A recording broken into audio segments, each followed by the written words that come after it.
નમસ્કાર મિત્રો। તો આંગણવાડી કાર્યકર અને તેડાગર મિત્રો ઓનલાઈન ફોર્મ ભરાવાની તારીખ પૂર્ણ થઈ ગઈ છે, પરંતુ મિત્રો ઘણા ખરા બહેનોના મેસેજ આવી રહ્યા છે કે અમારે સબમિટ દેવાનું બાકી રહી ગયું છે, અમે ઝેરોક્સ દાખલ કરી દીધી છે। તો મિત્રો કોના કોના ફોર્મ રદ થઈ શકે મિત્રો, એના વિશે મિત્રો આજે આપણે આ વિડીયોમાં સંપૂર્ણ માહિતી તમને આપવાના છીએ। તો મિત્રો ખાસ એકવાર આ વિડીયો સંપૂર્ણ જોઈ લેવું। જો તમે આંગણવાડી કાર્યકર અને તેડાગરમાં ફોર્મ ભર્યું હોય તો તમે શું આ ભૂલ નથી કરીને? તો મિત્રો ખાસ એકવાર આ વિડીયો સંપૂર્ણ જોઈ લેવો, અને જો વિડીયો પસંદ આવે તો વિડીયો વધારે વધારે તમારા બહેનોને અથવા તો કોઈ પણ જેમને આંગણવાડી કાર્યકર અને તેડાગરમાં મિત્રો ફોર્મ ભર્યું હોય એમને શેર કરજો, અને એકવાર તમારું ફોર્મ અવશ્ય ચકાસી લેવું કે કોઈ ડિટેલમાં કાંઈ ભૂલ થઈ નથી ને મિત્રો। તો ખાસ એકવાર વિડીયો સંપૂર્ણ જોઈ લેવો મિત્રો, તમને ખૂબ જ ઉપયોગી બનશે। અને આંગણવાડી કાર્યકર અને તેડાગરની ભરતીની આગળની પ્રોસેસ પણ મિત્રો શરૂ થઈ ગઈ છે। આ બાબતે મિત્રો તમને જણાવવાનું હતું। અને આપણી ચેનલ ઉપર તમે નવા હોય ને તો ચેનલને સબસ્ક્રાઈબ કરી લેજો। તમને આંગણવાડી ભરતીને લગતી બધી જ માહિતી તમને આ ચેનલ ઉપર મળતી રહેશે। આપણી ટેલિગ્રામ ચેનલ છે જેની લિંક વિડીયોના ડિસ્ક્રિપ્શનમાં આપેલી છે। તો મિત્રો ખાસ તમારું ફોર્મ રદ થયું નથી ને તે જાણી લેવું મિત્રો। આજે આપણે આ માહિતી આ વિડીયોમાં તમને સંપૂર્ણ આપવામાં આવશે, તો વિડીયોમાં મિત્રો બન્યા રહો। તો મિત્રો જેમને ડોક્યુમેન્ટ અપલોડ નથી કર્યા, મિત્રો ખાસ ડોક્યુમેન્ટ અપલોડ નથી કર્યા એમના મિત્રો ખાસ જેમને ડોક્યુમેન્ટ અપલોડ નથી કર્યા એમનું ફોર્મ રદ થઈ શકે છે મિત્રો। ખાસ ડોક્યુમેન્ટ જેમને અપલોડ નથી કર્યા એમનું ફોર્મ રદ થઈ શકે છે। આ એક પહેલી બાબત મિત્રો તમને જણાવી। જે માંગેલા છે ડોક્યુમેન્ટ એ નથી અપલોડ કર્યા તો મિત્રો તમારું ફોર્મ રદ થઈ શકે।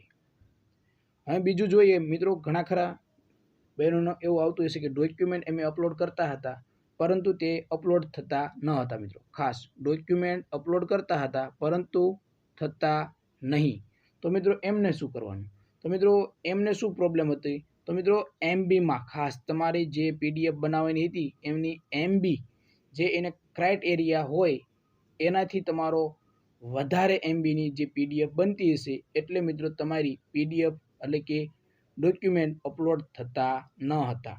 તો એના કારણે પણ મિત્રો તમારો જો ડોક્યુમેન્ટની પીડીએફ અપલોડ થઈ ગઈ હશે અને જે એની સાઇઝ માંગેલી હતી એના ક્રાઇટેરિયા કરતાં વધારે જો હશે, વધારે એમબીની પીડીએફ હશે તો મિત્રો પણ રદ થઈ શકે મિત્રો। ખાસ આપણે એમ જ નહીં કહેતા કે રદ જ થશે, પરંતુ મિત્રો રદ થવાની શક્યતાઓ રહેલી હોય। કારણ કે મિત્રો જો તમારે એની ક્રાઇટેરિયા તમને કીધેલું હોય કે 50 એમબીની, 100 એમબીની, 150 એમબીની, પરંતુ એના કરતાં જો તમારે વધારે સાઇઝની પીડીએફ હોય તો રદ પણ થઈ શકે મિત્રો, એ આપણે જણાવ્યું। હવે મિત્રો ત્રીજા ક્રમે જોઈએ કે ત્રીજા ક્રમે કે ડોક્યુમેન્ટ મિત્રો ખાસ તમે ડોક્યુમેન્ટ અપલોડ કર્યા છે, ખાસ ડોક્યુમેન્ટ અપલોડ કર્યા છે પરંતુ એ ઝેરોક્સ, ખાસ શું છે? ઝેરોક્સ છે તો મિત્રો શું દાખલ કરેલું જે પીડીએફ છે એટલે કે ડોક્યુમેન્ટ તમે દાખલ કરેલા છે, સબમિટ આપેલું છે, તો શું એ ફોર્મ રદ થઈ શકે મિત્રો? તો હા, રદ થઈ શકે મિત્રો, પરંતુ એનો નિર્ણય ભરતી બોર્ડ દ્વારા લેવામાં આવે તો મિત્રો।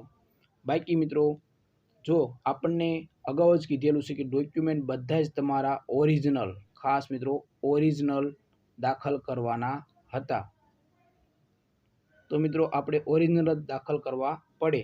પરંતુ જો તમે ઝેરોક્સ દાખલ કરેલી હોય તો મિત્રો એનો નિર્ણય એ જે ભરતી બોર્ડ દ્વારા લઈ શકે, એટલે કે ઝેરોક્સના પણ તમારું એ ફોર્મ પણ રદ થઈ શકે મિત્રો। આપણે મિત્રો કોઈ જ એમ નહીં કહેતા કે તમારું ફોર્મ રદ જ તે, પરંતુ મિત્રો રદ થઈ શકે એવું તમને જણાવીએ છીએ। ખાસ ચોથા ક્રમે મિત્રો જોઈએ કે આ જો તમે ભૂલું કરેલી હોય ને તો મિત્રો આ તમારા ફોર્મમાં જો તમે આ ભૂલ કરેલી હોય તો મિત્રો તમારા ફોર્મ રદ થઈ શકે એની સંભાવના રહેલી છે। હવે ચોથા ક્રમે જોઈએ કે ડોક્યુમેન્ટ સરખા દેખાતા ન હોય તો મિત્રો ખાસ ડોક્યુમેન્ટ તમારા સરખા દેખાતા ન હોય, ઝાંખા ફોટા એટલે કે જે સૂંધળા આપણે કહેવામાં આવે, ઝાંખા કહેવામાં આવે, આશા દેખાતા હોય એ, તો મિત્રો એ જો સરખું ન દેખાતું હોય તો મિત્રો એ પણ ફોર્મ રદ થઈ શકે, કારણ કે તમે ફોનમાંથી કોઈ PDF બનાવેલી હોય અને જ્યારે એ દેખાતું સરખું ન હોય તો મિત્રો એ પણ રદ થઈ શકે ડોક્યુમેન્ટ, એટલે કે એ ફોર્મ તમારું પણ રદ થઈ શકે મિત્રો ખાસ.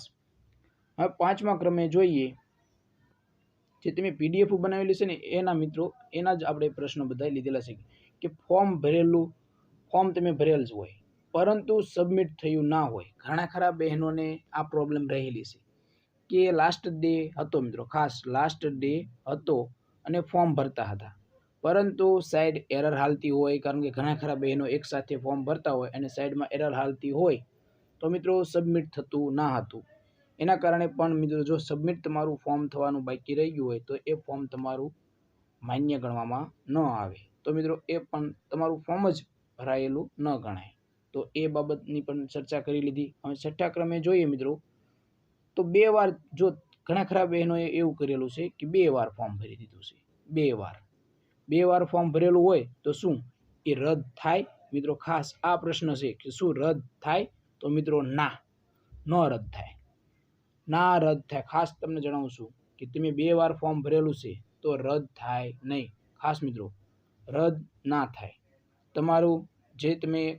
તમારું મેરિટ બનશે એમાં તમારા, જો તમે કારણ કે કેવી રીતે તમે જો તમે 2 ફોર્મ ભર્યા હોય, દાખલા તરીકે તમારે એકાદી ફોર્મમાં નામમાં ભૂલ થઈ તો તમને એમ લાગ્યું કે હાલો હવે હું બીજી વાર ફોર્મ બીજું ભરી દઉં, અને એ નામમાં તમે સરખું ભર્યું, તો પહેલા નામમાં જે તમે પહેલું ફોર્મ ભર્યું હશે એમાં ભૂલ હોય તો મિત્રો તમે જ્યારે ડોક્યુમેન્ટ વેરિફિકેશન કરવા માટે જશો, તમારું મેરિટમાં નામ આવશે તો પહેલા ક્રમે જે તમારું નામ હશે એ પણ આવશે, તમે જે પહેલા ફોર્મ ભર્યું હતું ભૂલવાળું એ પણ નામ આવશે, અને બીજા ક્રમે જો તમારું ફોર્મ ભરેલું હશે એ પણ આવશે. એટલે કે તમારે ડોક્યુમેન્ટ વેરિફિકેશનમાં કહેવાનું કે આમાં મારે ભૂલ હતી અને આમાં ભૂલ નથી.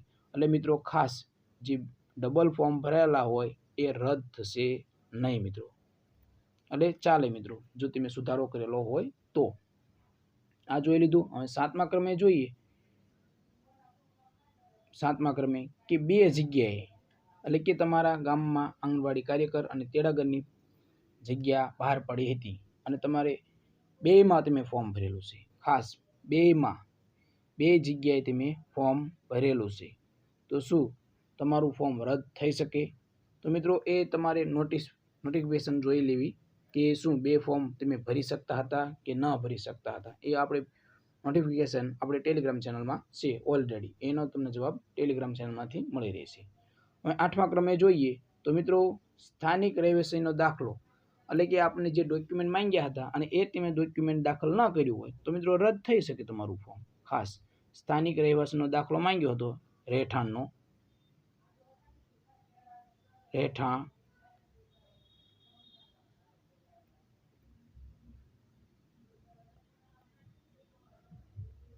આ રહેઠાણનો દાખલો માંગેલો હતો અને એ તમે દાખલ ન કર્યો હોય તો મિત્રો તમારું ફોર્મ રદ થઈ શકે.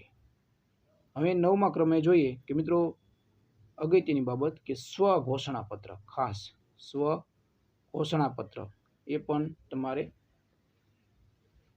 માંગેલું હતું મિત્રો. તો ખાસ આજે આપણે આ બધા જ તમારા પ્રશ્નો, ઘણા ખરા બહેનોના કોમેન્ટ બોક્સમાં કોમેન્ટ આવતી હતી કે આવી અમે ભૂલો કરેલી છે તો શું અમારું ફોર્મ રદ થશે કે ના થાય.